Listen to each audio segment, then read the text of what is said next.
तुम्हाला माहितीये का, आपण दिवसभरात 100 पेक्षा जास्त ऍड बघतो. पण सगळ्यात पहिली टेलिव्हिजन ऑडिओ व्हिज्युअल ऍड कधी झाली होती? त्याचं बजेट काय होतं आणि त्याचा कोणता ब्रँड होता? हे सगळं आपण या व्हिडिओत बघणार आहोत, त्यामुळे हा व्हिडिओ शेवटपर्यंत पाहत राहा. नमस्कार, मी सुखदा आणि शेअर द स्टोरी मध्ये तुमचं पुन्हा एकदा मनापासून स्वागत.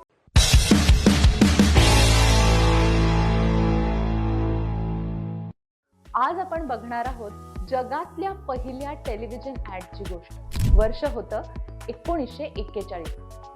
सामना होता बेसबॉलचा. सगळी अमेरिका टीव्ही समोर बसून तो सामना पाहत होती आणि त्याच वेळेस सामन्याच्या बरोबर 10 सेकंदाआधी किंवा 1 मिनिटाआधी बुलोवा नावाच्या एका घड्याळ कंपनीची ऍड टीव्हीवर दिसली आणि ती ऍड होती फक्त 10 सेकंदाची. आता त्यामागची कथा काय होती? त्या ब्रँडनी कसा विचार केला होता?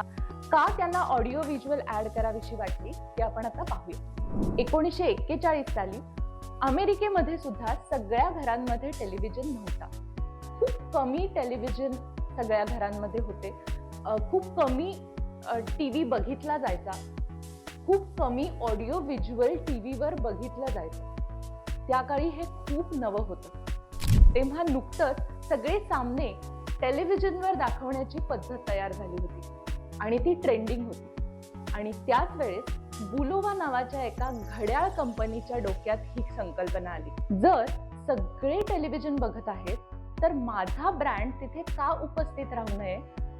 हा विचार बुलोवा नावाच्या कंपनीच्या मालकाने केला आणि मग तयार झाली बुलोवा कंपनीची सुंदर ऑडिओ व्हिज्युअल ऍड. आता ती कशी होती? बरं, ती होती फक्त 10 सेकंदाची. 10 सेकंदामध्ये ना तुम्ही गोष्ट सांगू शकता, ना तुम्ही भली मोठी स्क्रिप्ट तयार करू शकता, ना बाकी काहीच नाही. पण त्यांनी काय केलं? अमेरिकेच्या देशाचा नकाशा लावला. त्या नकाशामध्ये जिथे ग्राउंड होतं त्या ग्राउंडला पिनपॉइंट करून दाखवण्यात आलं आणि त्यानंतर बुलोवा नावाच्या कंपनीचं घड्याळ दिसलं आणि खाली फक्त एक टॅगलाईन आली, America runs on Bulova time.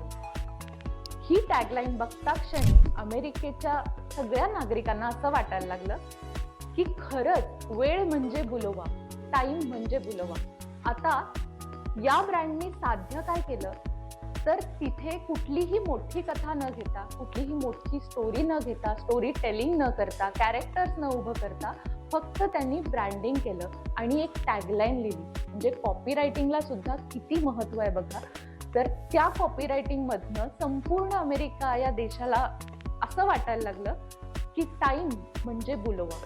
कित्येक मोठ्या मोठ्या कंपनीच्या मालकांकडे, लोकांकडे, नागरिकांकडे त्यानंतर बुलोवाची घड्याळं दिसायला लागली. बुलोवाची विजिबिलिटी वाढली, त्याचा सेल्स वाढला. आता टाइम किती महत्वाचा आहे, सिच्युएशन किती महत्वाची आहे, म्हणजे कुठल्या वेळेला काय केलं पाहिजे हे सुद्धा किती महत्वाचं आहे ब्रँडिंग करण्यासाठी. हे या सगळ्या गोष्टी आपल्याला या स्टोरीमधून कळतात आणि म्हणूनच ही स्टोरी मला प्रचंड आवडते आणि खूप इन्स्पायरिंग सुद्धा वाटते.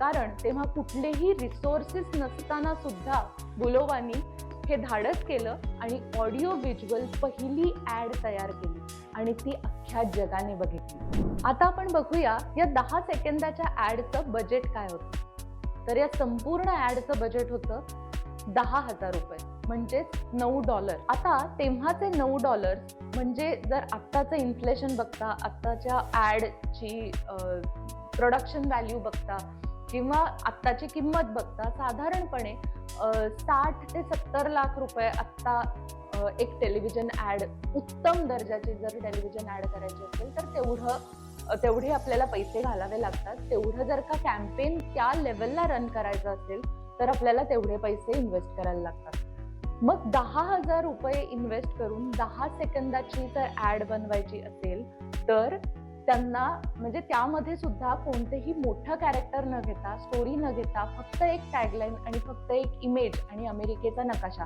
या 3 गोष्टींनी त्यांनी जे साध्य केलंय ते असामान्य होतं आणि तेव्हा तो खूप धाडसी निर्णय होता असं मला वाटतं.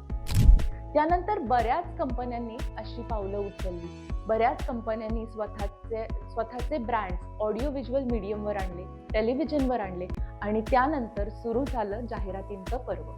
मला अजून एक गोष्ट इथे सांगावीशी वाटते की त्या काळी ऍड बनवणं ही खूप मोठी गोष्ट होती, ऑडिओ व्हिज्युअल करणं ही खूप मोठी गोष्ट होती. त्यामुळे एखाद दुसरी ऍड केली जायची. पण आत्ताच्या काळात जर का आपण बघितलं तर एका ब्रँडचे सिरीज ऑफ ऍड्स केले जातात. सिरीज ऑफ सिच्युएशन प्रमाणे ते ऍड्स बदलतात, फेस्टिवल प्रमाणे ऍड्स बदलतात. त्यामुळे इन्व्हेस्टमेंट पण जास्त असते, क्रिएटिव्हिटी पण जास्त होते आणि ब्रँड रिकॉल जो म्हणतो आपण किंवा विजिबिलिटी जी म्हणतो आपण ज्याला म्हणतो ती सुद्धा खूप पटीने वाढते.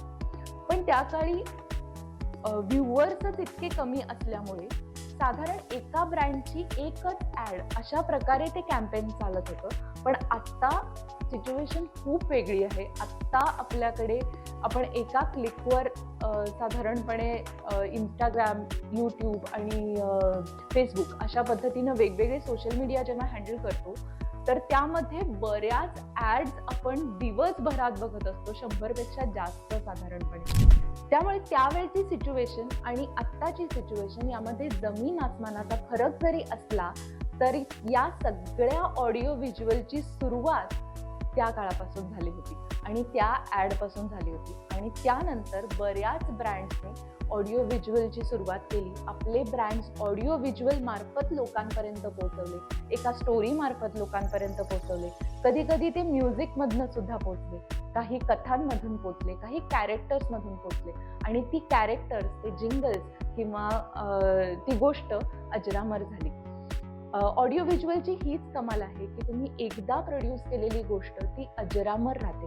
ती तुम्ही कायमस्वरूपी बघू शकता, टीव्हीवर म्हणा, युट्यूबवर म्हणा किंवा कुठेही. ऑडिओ व्हिज्युअल कधीही मरत नाही, त्यामुळे किंवा ते कधीच पुसलं जात नाही असं आपण म्हणू शकतो. त्यामुळे ऑडिओ व्हिज्युअलची जी ताकद आहे ती असामान्य ताकद आहे. जाहिरात किंवा ऍड म्हणजे फक्त उत्पादन विकणं नाही किंवा प्रॉडक्ट विकणं नाही, तर त्याबद्दलच्या भावना मनात जागृत करणं असा होतो. म्हणजे समजा जर मी साबण घेतेय तर त्या साबणाबद्दलच्या काही भावना माझ्या मनात तयार होणं गरजेचं आहे आणि त्या भावना तयार करण्यासाठी म्हणून मला ऍड करायचे. उत्पादन विकण्यासाठीच्या ऍड खूप वेगळ्या असतात, त्याबद्दल आपण बोलत नाहीये.